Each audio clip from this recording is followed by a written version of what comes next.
First topic, laws of motion. The points to be covered from this topic are motion, distance and displacement, acceleration, Newton's laws of motion and related equation. Students, here motion of an object. Can you tell? Some examples are given. The flight of bird, a stationary train, leaves flying through the air, a stone lying on a hill. आता या ठिकाणी motion of an object, वस्तूची गती आपल्याला समजून घ्यायची आहे. इथे अंडरलाइन केलेल्या सेंटेन्सकडे लक्ष द्या.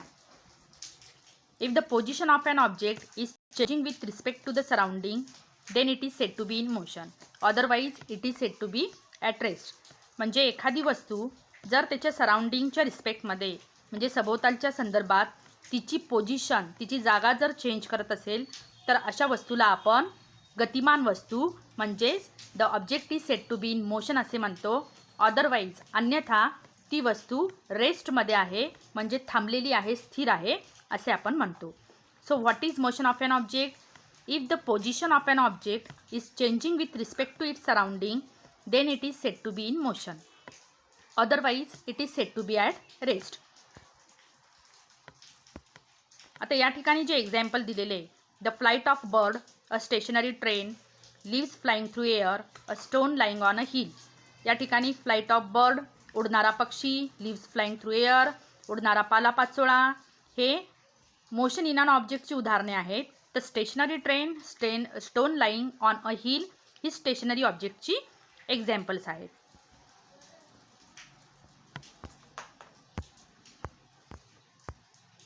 हां, students, here motion is some kind of change in the position of an object with time. तर या ठिकाणी flying bird, moving train, flying plane, all the examples of motion. Next point, you might have noticed that the bird is not at the same place after some time while the table is at the same place.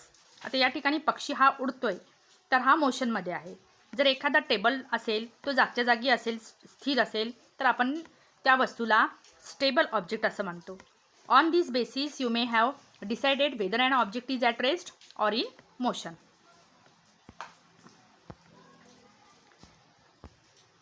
Next point, displacement and distance. आता displacement आणि distance हा point पाहण्याच्या अगोदर या ठिकाणी या पिक्चरकडे लक्ष द्या. Sheetal and Prashant house, Sangeeta's house आणि स्कूल यामधील अंतर दिलेलं आहे.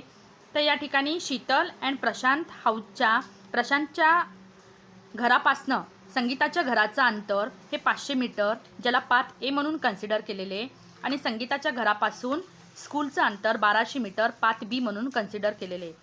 जर डायरेक्ट डिस्टन्स बघितलं शीतल अँड प्रशांतच्या हाऊसपासून ते स्कूलचं, तर 1300 मीटर डिस्टन्स आहे. तर या ठिकाणी आपल्याला डिस्प्लेसमेंट अँड डिस्टन्स हे 2 पॉईंट बघायचे आहे. तर डिस्टन्स काय असतं? जर ॲक्च्युअल पाथ कवर केलेला असतो, मग तो 1300 मीटर असो किंवा 500 आणि प्लस 1200 1700 मीटर असो, तो जो कवर केलेला पाथ आहे त्याला आपण डिस्टन्स कन्सिडर करणार. आणि डिस्प्लेसमेंट काय असतं? शीतल आणि प्रशांतच्या हाऊसपासून जो डायरेक्ट अंतर आहे स्कूलचं, तर ते 1300 मीटर अंतर, म्हणजेच त्यांचं काय आहे, तो डिस्प्लेसमेंट झाला, म्हणजे shortest distance in between initial and final point. Think about it. A नंबरचा पॉईंट बघा इथे. Sheetal first went to her friend Sangeeta's house on her way to school. B point, Prashant went straight from home to school. Both are walking with the same speed. Who will take less time to reach the school and bye.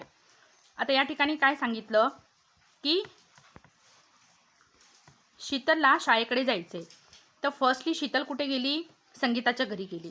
And then to the school, म्हणजे शीतलनी firstly she covers 500 metre distance from पाथे, and again from Sangeeta's house she again walk up to the school and covers 1200 metre distance. That means total distance she covers 1700 metre.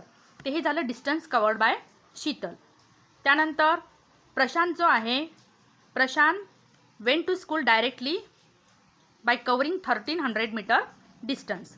आता या ठिकाणी शीतल आणि Prashant with the same speed ते शाळेकडे जाऊ लागले. Then who covers the minimum distance. तर obviously आपल्याला काय लक्षात येतं की शीतल संगीताच्या घराकडनं स्कूलकडे गेली, तिला मॅक्झिमम डिस्टन्स कवर करावं लागलं, त्यामुळे she takes maximum time. But Prashant takes minimum time to cover the 1300 metre distance. तर यावरनं आपल्याला डिस्टन्स अँड डिस्प्लेसमेंट हे 2 पॉईंट लक्षात येतील. ते या ठिकाणी लक्ष द्या. What is distance and displacement. See here, underline sentence. What is distance? Distance is the length of the actual path traveled by an object in motion. एखादी वस्तू गतिमान आहे, तर गतिमान असताना जे ॲक्च्युअल पाथ त्या त्या गतिमान असलेल्या ऑब्जेक्टने कवर केलेला आहे, त्या ॲक्च्युअल पाथच्या लेंथला आपण डिस्टन्स म्हणतो. While going from one point to the another, whereas a displacement is the minimum distance between the starting and finishing point. तर इनिशियल आणि जो फिनिशिंग पॉईंट आहे त्या दोघांमधला जो शॉर्टेस्ट डिस्टन्स असेल तर त्याला आपण डिस्प्लेसमेंट म्हणतो. ठीक आहे. Here we complete distance and displacement point. आता यूज युअर ब्रेन पॉवरमध्ये लक्ष द्या. फर्स्ट पॉईंटमध्ये काय सांगितलं, every morning Swarali walks round the edge of a circular field having a radius of 100 metre. As shown in figure, if she start from point A and takes 1 round, how much distance has she walked and what is her displacement. आता या ठिकाणी स्वराली एका circular ग्राउंडवरती दररोज पहाटे फेरी मारते. If she start from point A and again she cover whole distance along circular path and again she comes to the point A. That means for Swarali, her initial and final point be the same. There is total distance she covered, but there is no any displacement. म्हणजे स्वरालीने कोणताही short way एका पॉईंटकडून दुसऱ्या पॉईंटकडे जाण्यासाठी use केला नाही. तिचं starting and final point same आहे. So that there is actual displacement इथे 0 आहे, पण डिस्टन्स मात्र तिने कवर केले. सेम पॉईंट सेकंड फिगरमध्ये सुद्धा आहे. Second, if a car starting from point P goes to the Q and then returns to point P, how much distance has it travelled and what is its a displacement. Car आहे P to Q अंतर जाते, 360 metre distance कारने पार केलं. Again from Q to P car return back, again it cover 360 metre distance. The total distance covered by car is 720 meters, but actual displacement is 0 because initial and final point for the car be the same. So here displacement is 0.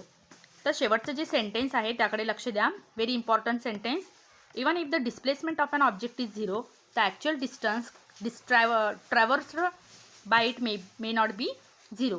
म्हणजे displacement हे 0 असू शकतं, but distance covered by an object in motion it must not be 0 or may not be 0. So student, here we complete our point distance and displacement.